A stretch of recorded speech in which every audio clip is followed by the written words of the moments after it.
Senator Bob Corker of Tennessee. Senator, was that hyperbole in your mind, or is Senator Graham right? Well, first of all, thanks for having me on, Brian. I think all of us want to get across the finish line, and we're trying to make this bill one that not only serves our immediate interests as a nation, but also our long-term interest. And everybody's working feverishly right now to try to get to that place. So you got a $1.4 trillion. You got $1.4 trillion added to the debt if this passes in the short term. That bothers you. So how do you plan on attacking this issue?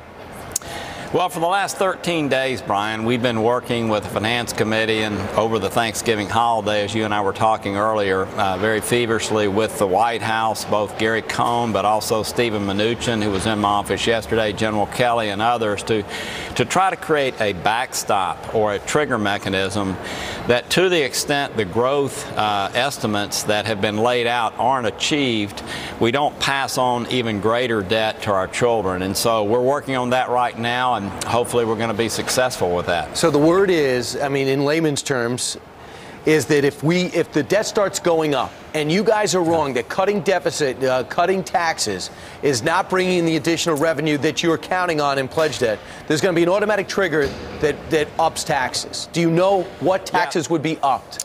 Yeah, now that's very important. What you don't want to do is create uncertainty as businesses are making decisions down the road. And you don't want to do something that stifles growth. And so we're working on all of those things right now, again, very constructively with each other to try to resolve it. But let me just start, Brian. I don't think most people realize that this bill will automatically, over the first 2 or 3 years, generate far more deficits than we have today. That's when companies are investing. They're investing in capital and manufacturing and all of that.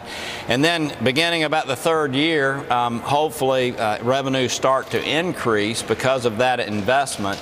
But what you want to make sure of is that these projections are right. I mean, these are all sort of made up, if you will.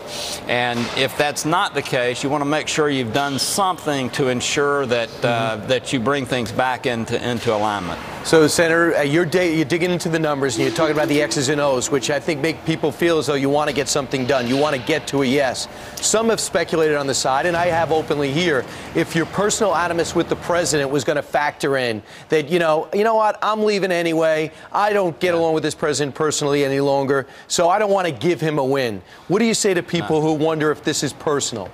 Yeah, I can't, I don't think people have any idea the tremendous interaction that has continued throughout all of this with most every principal at the White House and in the departments. Look, I would never vote against something because of some disagreement I have with an individual, nor would I vote for something solely because I like someone. And let me say this, I think 98% of the senators here are in the same boat. So look, we want to get to a good place.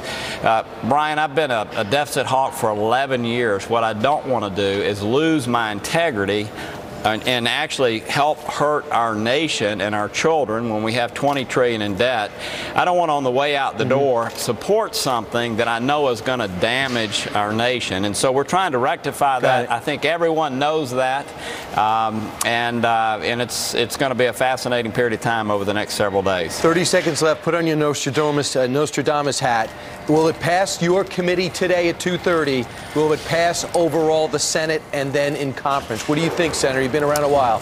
So, I'm going to put the odds at overall passage. I think way too much has been placed on the committee today. The committee issue is not particularly important, candidly. It just really determines what's germane on the floor and what is not. But we do need to have this trigger issue worked out before the budget vote today. Senator, thanks so much. Senator Bob Corker, Thank you. back in a Thank moment. You, sir.